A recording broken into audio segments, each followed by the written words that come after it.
Hello students, this is our last topic, organizing information in a website. Website होती क्या है?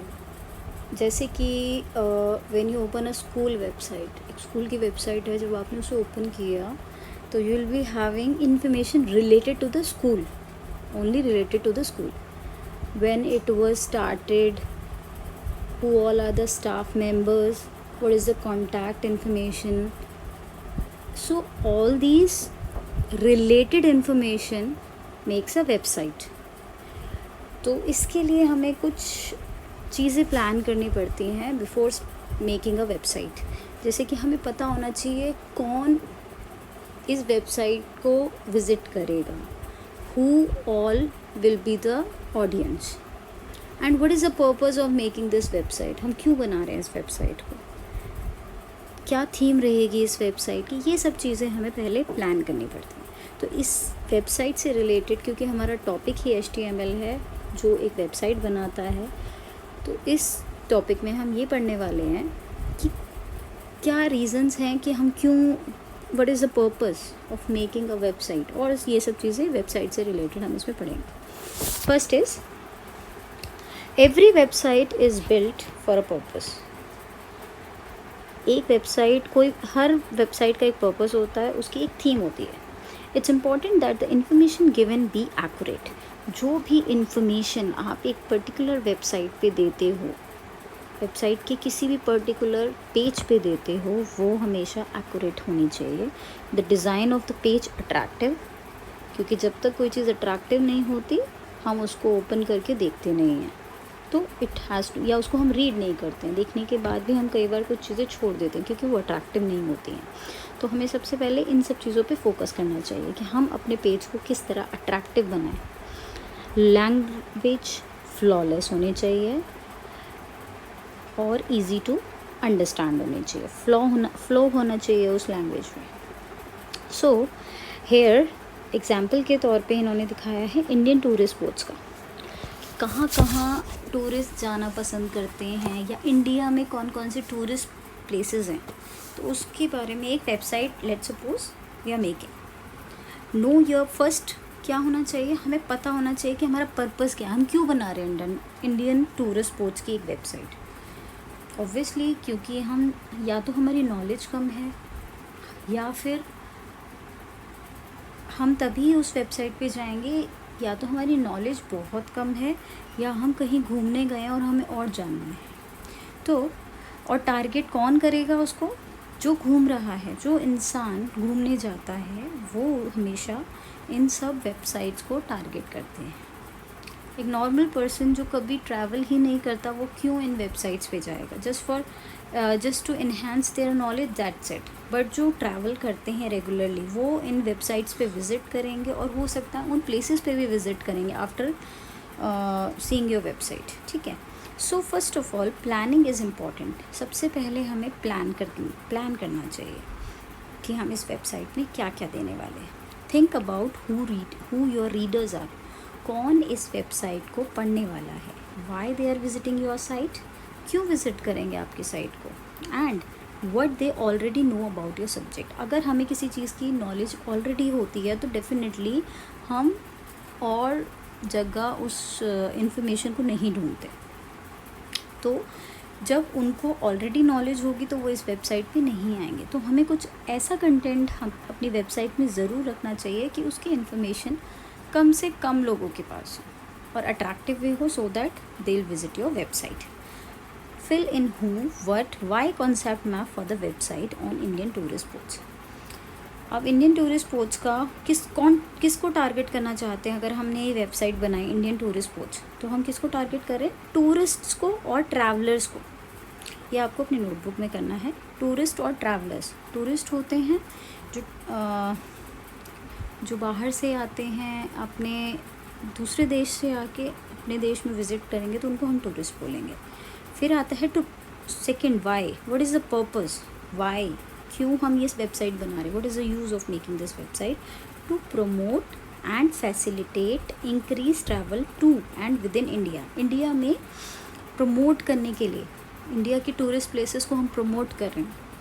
और हम फैसिलिटेट इंक्रीज़ कर रहे हैं ट्रैवल करने का इंडिया के अंदर, ठीक है। फिर आता है व्हाट कंटेंट, हम उसमें क्या कंटेंट डालेंगे, information about interesting tourist spots in India. Interesting कौन कौन से टूरिस्ट स्पॉट्स हैं हमारे इंडिया में, उसकी इन्फॉर्मेशन डालेंगे, ठीक है। So this is our first point. फिर आता है design the website and its pages. अब आप कोई भी वेबसाइट को डिज़ाइन कर रहे हैं तो उसके क्या क्या पेजेस रखेंगे। This is your next step is to design a user friendly website. जो भी आप वेबसाइट बना रहे हैं उसको आप यूज़र फ्रेंडली बनाएंगे। ऐसा नहीं कि अ यूज़र एंटर्स योर वेबसाइट और वो उसको समझ ही नहीं है, तो हमें एक यूज़र फ्रेंडली वेबसाइट बनानी चाहिए। This includes deciding the topics and सब टॉपिक्स फिर वेबसाइट विल शोकेस। मतलब हमें सबसे पहले टॉपिक्स डिसाइड करने चाहिए एंड सब टॉपिक्स डिज़ाइन करने चाहिए। तो हमारा इसके अंदर हम ये जो एग्जाम्पल दिया हुआ है इसको हम डिफ़ाइन करेंगे टॉपिक्स और सब टॉपिक्स के अंदर। Next page is monuments. आपने देखा इसमें इंडियन टूरिस्ट स्पॉट्स ही हैं ये सारे, Taj Mahal, Ellora, Ooty, Gateway of India, Ajanta, Kovalam, Darjeeling, Red Fort, Goa, Mahabalipuram, all these are the Indian tourist spots. But हम इसको कैटेगराइज करने वाले हैं in the next page. So they have given you already one example, Taj Mahal is a monument, hill station Ooty. Now I have written caves for you. You have to write the name of the caves given in the last page. Fine. And states और town, जो भी आपको states और town पता है वो आप यहाँ पे categorize करेंगे। For example, Goa it's given. Caves में आपका आता है Ajanta. So you have to make this. This is your homework. Next, third step is deciding the structure of a website. Website दो टाइप से डिज़ाइन की जाती है, in a sequential order and in a hierarchical order. Sequential order का मतलब है page by page we are creating a website जो कि लास्ट पेज से कनेक्टेड रहती है। अगर आपने 4 पेजेस की वेबसाइट देखी है तो it may be hierarchical, it may be sequential. Sequential means linear, step by step. So first example, we have to think about it. 2 types of structures can be used to build a website, linear and hierarchical.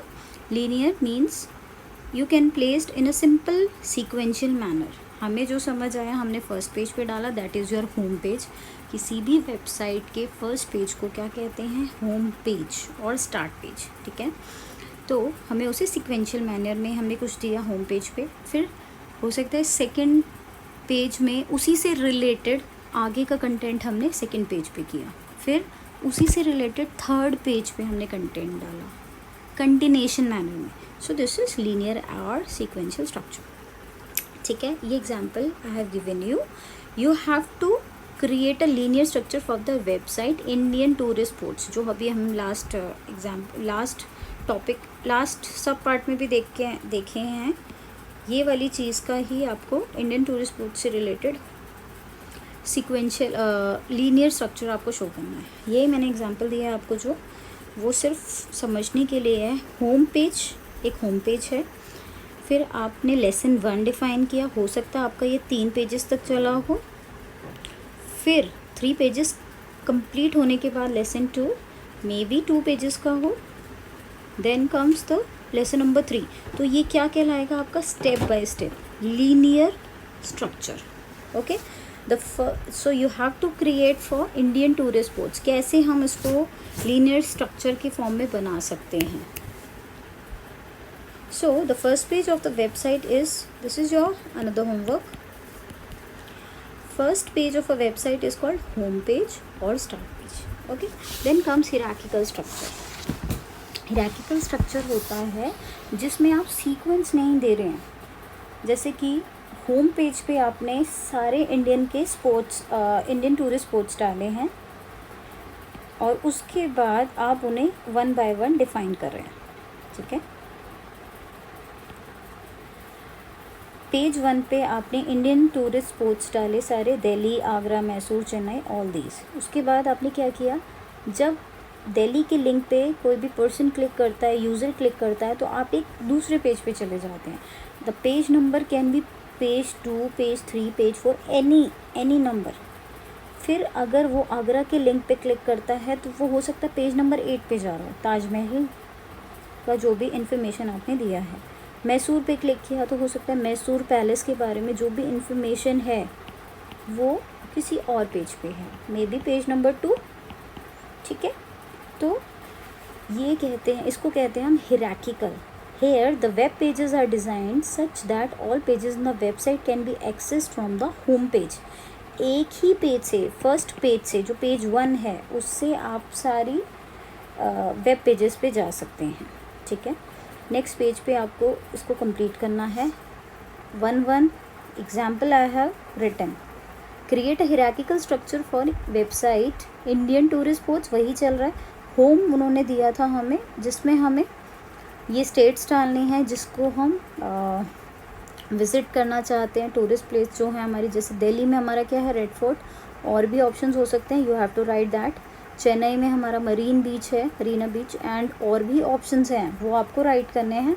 Mysore में हमारा Mysore palace है, इसमें और भी places हैं मैसूर में, हम visit कर सकते हैं। अब आपको 4th सोचना है और उसके 1, 2, 3 कुछ पार्ट्स बताने हैं। सो this is your hierarchical structure. Home page पे ही कंटेंट होगा, कंटेंट नहीं, आपके टॉपिक्स होंगे। जब टॉपिक्स पे आप क्लिक करेंगे तो आप अनदर पेज पे विज़िट कर जाएंगे, तो they are not connected to each other. ठीक है, last point, to create a website create the code. Now main thing, code से ही हमारी एक वेबसाइट बनती है, जैसे कि HTML कोड, CSS जो हम पढ़ेंगे पूरे इस बुक में। Create the code and content, क्या कंटेंट हम उसमें डालेंगे। The next step is to gather the content, क्या क्या कंटेंट आप उसमें इकट्ठा करके डालने वाले हैं। जैसे कि पिक्चर्स डाल सकते हैं, अगर ताजमहल के बारे में आप कुछ बता रहे हैं तो ताजमहल की पिक्चर के साथ इन्फॉर्मेशन देंगे, दैट विल लुक गुड। उसके बारे में जो टेक्स्ट डालेंगे, इन्फॉर्मेशन मीन्स वीडियो भी डाल सकते हैं कि हाउ इट लुक्स लाइक, पूरा आप छोटी सी एक वीडियो बना के डालेंगे, या उसके बैकग्राउंड में कोई म्यूज़िक चलाएंगे जैसे उस पेज पे विज़िट करेगा। तो ये सब चीज़ें होती हैं हमारी कंटेंट का part, required for the website. After freezing the content you have to write the code to transform into a web page. अब आपने सोच लिया आपको क्या क्या कंटेंट यूज़ करना है, क्या पिक्चर्स आपको डालनी है, तो अब लास्ट पॉइंट क्या बचता है कि हम अब कोडिंग करें, कोडिंग जिससे वो वेब पेज क्रिएट होगा। Fine, so this completes our chapter. This is the basics of web designing कि होता क्या है। All those questions you have to do. Okay, then comes the tech concept. I have already given you some information about the web browser. Web browser होता क्या है? A web browser is a software application that enables a user to display and interact with the text, images and other information accessible on the web page. अब web page को access करने के लिए जो भी इंटरेक्शन होता है text और यूज़र का, उसके लिए हमें एक सॉफ्टवेयर की ज़रूरत होती है, वो सॉफ्टवेयर होता है वेब ब्राउज़र। जैसे कि for example your Google Chrome web browser है ये। जब आप इसमें कोई भी टेक्स्ट कंटेंट डालते हो या कोई भी टेक्स्ट डालते हो तो वो आपसे और उस टेक्स्ट से इंटरेक्ट करने के लिए, इंटरेक्ट करके आपको इन्फॉर्मेशन प्रोवाइड करता है वेब पेज के थ्रू। तो वेब पेज पे जो भी आपको सर्च करना होता है आप वेब पेज पे देख पाते हो उसकी information. Text is and images on the web page can contain links to their web pages. जो टेक्स्ट मतलब इन्फॉर्मेशन, इमेजेस मतलब जो भी पिक्चर्स आपने दी हैं वेब पेज पे, उनके लिंक्स होते हैं और अदर वेब पेजेस पे। Web browsers allow us to easily access information in different websites by navigating their links. तो वेब ब्राउज़र का ही ये रोल होता है कि वो हमें अलग अलग लिंक्स पे नेविगेट कर सके वेबसाइट्स के थ्रू। Some of the popular web browsers include Internet Explorer जो हर सिस्टम में यूजुअली होता है, Mozilla Firefox, Google Chrome etcetera, ये सब हमारे क्या हैं, वेब ब्राउज़र्स हैं। अब पढ़ते हैं हम वेब ब्राउज़र के कुछ कंपोनेंट्स होते हैं, सब ब्राउज़र्स में होते हैं जो कॉमन होते हैं। First is address bar. जो भी आप टाइप करेंगे URL www.indiansports.com ये आपका क्या कहलाएगा, URL, मतलब कि उस वेबसाइट का एड्रेस, ठीक है, of the website that you want to visit is typed here. आपने जो भी वहाँ टाइप किया है उसकी जो एड्रेस होगी उस वेबसाइट की, या उसका जो URL होता है उसको कहते हैं एड्रेस बार, जहाँ पे आप टाइप करते हो, दैट इज़ एड्रेस बार। फिर आता है बैकवर्ड बटन। बैकवर्ड बटन आपका इस तरीके से होता है, जो लेफ़्ट कॉर्नर में टॉप पे आपको दिखाई देगा। जब आप उस पर क्लिक करेंगे तो जिस पेज पे आप हो उससे पहले वाले पेज पे आपको ले जाएगा। This button takes you to the previous page that you have already visited, जो हम पहले ही विजिट कर चुके हैं। फॉरवर्ड बटन का मतलब क्या है, आपने बैकवर्ड किया पेज 1 पे, मतलब आप पेज 2 पे थे तभी आपने बैकवर्ड किया, तो पेज 1 पे आने के बाद अगर आप दोबारा से फॉरवर्ड बटन पे क्लिक करेंगे तो आप पेज 2 पे जाएंगे। इसका क्या मतलब है कि आप बैकवर्ड बटन से ऑलरेडी एक पेज पीछे आ चुके हैं। This button takes you to the page from which you click the backward button before, मतलब एक बार आपने कहीं ना कहीं उसको बैकवर्ड किया है तभी आप आगे से पीछे आए हैं। तो फॉरवर्ड का मतलब दोबारा आगे वाले पेज पे जाना। रिफ़्रेश बटन, जब कई बार होता है कि इन्फॉर्मेशन लोड नहीं हो पाती, कुछ इमेजेस लोड नहीं हो पाती, तो हम क्या करते हैं, रिफ़्रेश बटन पे क्लिक करते हैं। कुछ इस तरीके से आपको आइकन नज़र आएगा, या फिर F5 आप प्रेस करेंगे अपने कीबोर्ड से तो रिफ़्रेश कर पाएंगे, ठीक है। This button is use to reload the content of the web page if it not loaded properly. तो उस कंटेंट को ढंग से लोड करने के लिए, प्रॉपरली लोड करने के लिए what will do, refresh button. Then comes the search bar. You can type the topic that you want to search for. Whatever you want to search, you will type here in the search bar. Okay, so these are the, I have already given you the homework of these release dates and web browsers, latest versions. So this is very much clear. Google Chrome, इसकी release date आपको बताएगी, latest version क्या चल रहा है, Mozilla Firefox, ये सब open source हैं। इंटरनेट एक्सप्लोरर ओपन सोर्स नहीं है, this is a close source website, web browser. और इनका ये बताया गया किसने डेवलप किया था, this was developed by Google. Mozilla was developed by Mozilla foundation and corporation. Internet explorer was developed by Microsoft. Next page, Safari is open source and developed by Apple. Opera is open source and developed by Opera Software ASA headquarter in North. Okay, now your homework is to write the answers of these questions.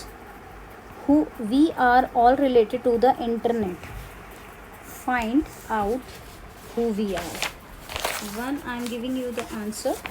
I am an application that presents content on the web page. अभी हमने पढ़ा है that is web browser. अब आपको सारे answers करने हैं all these. Then comes what does HTTP stands for. Already given you the answer before. You have to write here. These are given here on page number 11 and 10. So write these also. Now what are few things you do on the internet. क्या क्या आप search करते हैं, या कभी भी आपको internet का एक्सेस होता है तो आप क्या करते हैं. How do you think these things would have been done if there was no internet. अगर आपके पास इंटरनेट ना हो तो ये सब चीज़ें आप कैसे करते जो आप सर्च कर रहे थे. तो ये आपको खुद लिखना है. Think and right in your own words.